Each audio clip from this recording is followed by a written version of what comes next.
Assalamualaikum warahmatullahi wabarakatuh dan selamat pagi semua murid-murid. Alhamdulillah, pada pagi ini kita dapat bertemu lagi dalam kelas darab PDPR. Baik, tajuk pendidikan kesihatan kita pada hari ini ialah tentang perhubungan, iaitu persahabatan yang sihat. Okey, standard pembelajaran kita pada hari ini 5.1.1 memahami ciri-ciri persahabatan yang sihat. Yang kedua 5.1.2 mengaplikasikan kemahiran kecekapan psikososial dalam menjalin persahabatan yang sihat. Dan yang akhir sekali 5.1.3 menilai persahabatan yang sihat. Lihat, berdasarkan di sini, murid boleh rujuk nota berdasarkan maklumat yang telah cikgu masukkan dalam Telegram ya, iaitu tentang ciri-ciri persahabatan yang sihat. Ciri-ciri persahabatan yang sihat kalau kita lihat di sini, seorang yang setia, amanah, ikhlas, berbudi pekerti dan berakhlak. Kalau kita lihat di sini, perselisihan dalam persahabatan. Maksudnya di sini, perselisihan adalah normal dalam persahabatan. Memang dalam persahabatan ada masa kita gembira, ada masa kita bergaduh dan sebagainya. Ini merupakan situasi yang normal. Baik, jalinan persahabatan memerlukan sifat bertolak ansur, mengambil berat, saling menghormati, empati dan komitmen antara satu sama lain. Baik, kita lihat di sini, persahabatan. Apa maksud pasal persahabatan?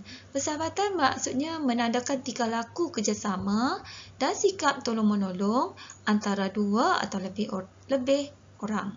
Dan yang kedua, persahabatan berlaku antara orang-orang yang mempunyai kesamaan intelektual dan emosi. Maksudnya mungkin persahabatan kita terjalin sebab minat yang sama dan sebagainya, ya. Baik, persahabatan. Tahukah murid-murid persahabatan? Persahabatan maksudnya kita saling bertolak ansur dalam apa jua situasi. Ya, memberi komitmen, saling menghormati. Ya, ada rasa simpati dan empati jika kawan sahabat berada dalam kesusahan. Dan yang terakhir, mengambil berat tentang diri sahabat. Ya, itu maksudnya persahabatan.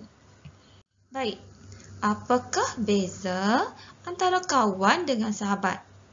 Di sini cikgu harap murid-murid dapat kenal apa itu perbezaan antara kawan dengan sahabat. Kita nak sahabat yang sejati, jadi kita kena tahu apa itu perbezaan kawan dan sahabat. Baiklah, kalau kawan merujuk orang yang akan merasa dengki, berasa dengki bila kita melihat kita bahagia. Sebaliknya, sahabat akan turut merasa kebahagiaan kita.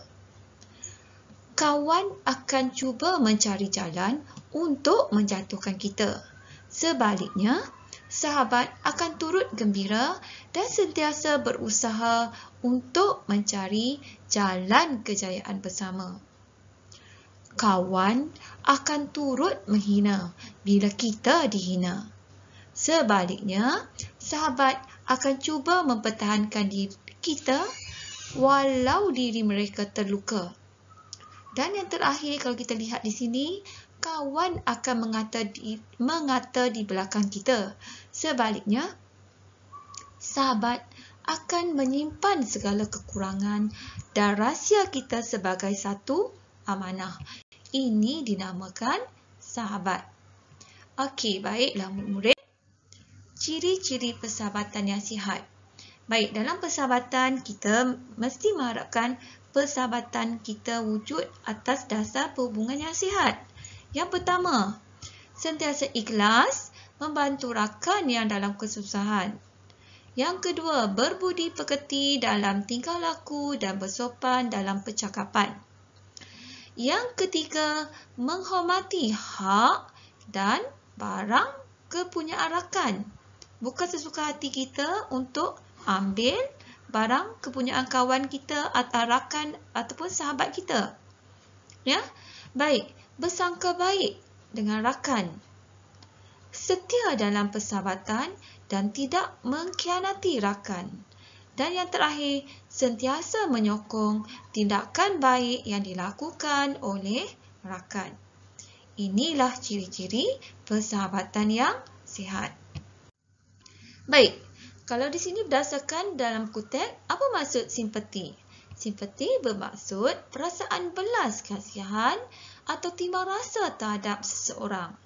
Jika kita lihat orang menghadapi kesusahan, apa patut kita buat? Ada tak rasa simpati dalam diri kita? Empati bermaksud menyelami dan memahami perasaan atau emosi seseorang. Maksudnya jika kawan ataupun sahabat kita berada dalam keadaan kesusahan, perasaan kita macam mana? Kita menunjukkan ekspresi muka kita, reaksi kita macam mana? Cuba memahaminya dengan menyelami perasaan kesedihan ataupun emosi kawan sahabat kita tersebut. Okey, baik.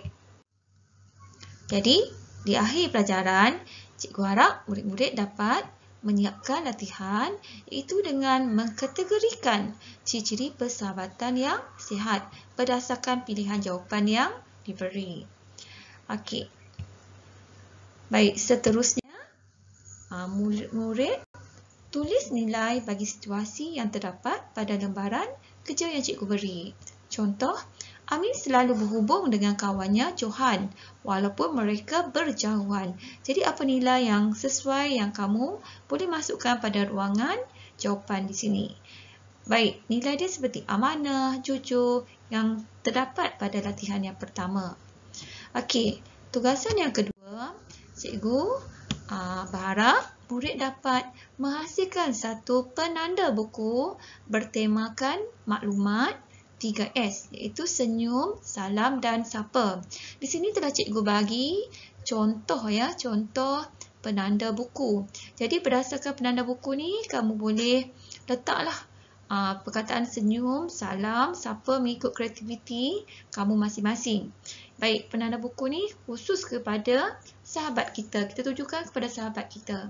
Okey, jadi jika telah berjaya menghasilkan penanda buku ini, murid-murid boleh ambil gambar dan hantar kepada cikgu dalam Telegram cikgu. Baiklah, itu saja kelas kita pada hari ini. Cikgu harap kita bertemu lagi pada minggu hadapan. Sekian, terima kasih.